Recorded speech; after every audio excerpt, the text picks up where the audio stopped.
लाडक्या बहिणींच्या खात्यात आले पैसे. जून महिन्याचा हप्ता आज सुरू. तुम्ही सर्वजण ज्या दिवसाची वाट बघत होते, आज तो दिवस आला. 1500 रुपये खात्यामध्ये जमा होणे सुरू झाले आज. बहिणींनो, पैसे आलेले आहेत. भरपूर जिल्ह्यात पैसे येणे सुरू झाले. जून महिन्याचा हप्ता आज आला. तर कोणकोणत्या जिल्ह्यात पैसे आले? भरपूर जिल्ह्यात पैसे आले. तुम्हाला पैसे आले नसतील तर व्हिडिओ पूर्ण बघा. तुमच्या खात्यात हे बघा, खात्यात तुमच्या खात्यात पण आता जे काही 1500 रुपये ते जमा झाले असतील. जरी नाही जमा झाले असतील तर व्हिडिओ पूर्ण बघा. हे बघा, जून महिन्याचे जे काही 1500 रुपये आहेत, 1500 रुपये हे तुमच्या खात्यात आता कोणत्याही क्षणी अचानकपणे पैसे येतील.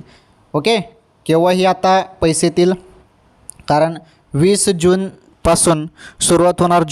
20 जून नंतर पैसे खात्यामध्ये येतील असं सांगण्यात आलं होतं. त्यामुळे आता कोणत्या क्षणी तुमच्या खात्यात पैसे येतील थोडी वाट बघा. अचानकपणे जून महिन्याचे 1500 रुपये तुमच्या खात्यात आता येतील. ओके.